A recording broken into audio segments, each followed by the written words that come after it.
Alors, depuis 5 ans, en 2 vagues, 2018-2019 et puis depuis l'été 2022, ce sont au total 400 personnes qui sont arrivées à La Réunion sur 10 bateaux.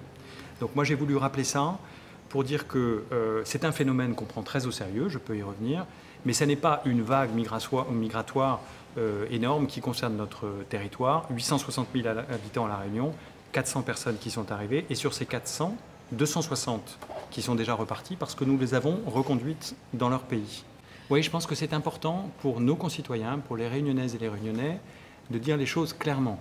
J'entends parfois parler de vagues migratoires, de submersion, etc. La vérité, c'est un phénomène sur lequel nous essayons de lutter, ce sont ces migrations successives de bateaux, mais ça représente, en 5 ans, 400 arrivées de personnes, dont 260 sont partis. Il y en a 46 qui sont repartis ce matin. Le 24 décembre, un bateau était arrivé avec 53 personnes. Il y en a 46, c'est-à-dire presque 9 sur 10, qui sont repartis ce matin. Donc nous faisons tout ce que nous pouvons. Lorsque, bien sûr, le droit a été appliqué, que les juges se sont prononcés et que les personnes qui sont arrivées ne sont pas autorisées à rester sur le territoire national, nous faisons tout ce que nous pouvons pour les faire repartir. Tout doit être fait pour les personnes qui ont vocation à rester chez nous. Les uns les autres, nous sommes le produit de migration. Nous sommes parfois venus ici par des migrations. Ce n'est pas nous, Réunionnais, qui allons dire qu'on n'a pas le droit de venir. Mais on vient, on est en situation régulière.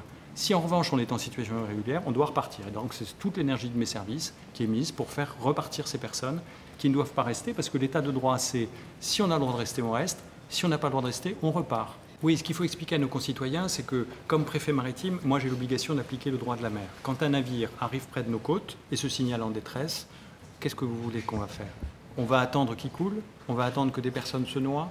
Qui d'autre? L'un d'entre vous, un de nos concitoyens qui serait préfet, qui me dise qu'il ferait ça? Non.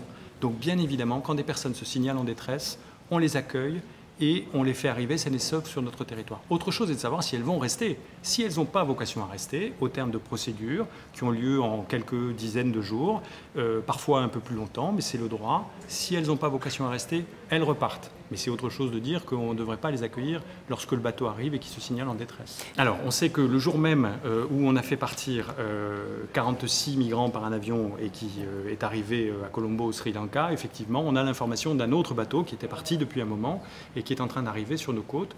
On sait qu'il va arriver cette nuit ou demain matin et on appliquera les mêmes procédures, les mêmes méthodes, c'est-à-dire qu'on fait d'abord en sorte qu'il arrive sain et sauf, et puis chacune des personnes qui sont à bord seront examinées d'abord du point de vue de leur santé, de la sécurité, et puis si elles manifestent le droit de rester sur notre territoire, ça passera par des procédures, et encore une fois, pour chacune et chacun d'entre eux, je le dis, s'ils n'ont pas vocation à rester, il se passera ce qui s'est arrivé pour ceux qui sont arrivés le 24 décembre. C'est-à-dire qu'ils repartiront et ils seront au Sri Lanka dans peu de semaines. Oui, on échange avec les autorités sri-lankaises. Après, c'est un État indépendant. Mais ce que je peux dire, c'est que c'est un pays qui est confronté à des grandes difficultés économiques, notamment, et même politiques, et que c'est pas pour rien que les gens veulent partir. Alors, les échanges que nous avons avec le Sri Lanka sont de bonne nature.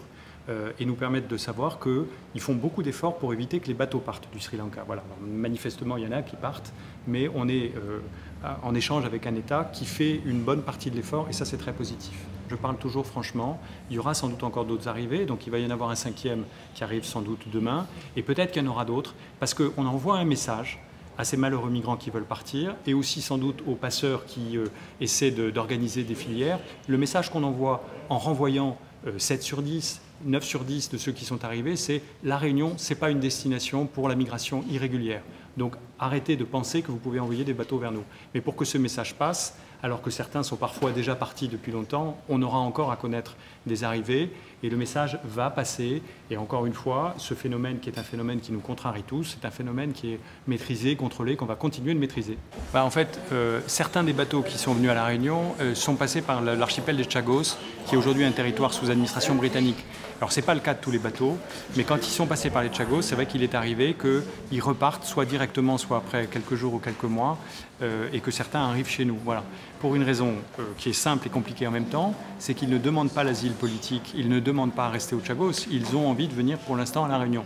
Nous, on fait tout ce qu'on peut, et on va y arriver, pour leur montrer que c'est une mauvaise idée, et qu'il ne faut pas vouloir venir à La Réunion, parce que 7 sur 10 de ceux qui sont venus chez nous sont déjà repartis, et à l'avenir, on va faire en sorte que ça soit encore plus que ça. On échange avec les autorités britanniques, plutôt au niveau national, et on essaie d'avoir les meilleures informations possibles, mais ce n'est pas toujours facile. hein, ça c'est sûr. On va essayer d'être toujours plus efficace encore pour le faire. Non, les capacités d'hébergement, on les adapte à chaque fois qu'on a des arrivées avec des formats différents. Voilà, donc on fera preuve de réactivité. Et je veux au passage d'ailleurs saluer mes équipes, les services de l'État en lien avec tous ceux qui y travaillent, qui font un travail formidable pour arriver à gérer cette situation. Merci à tous. Merci.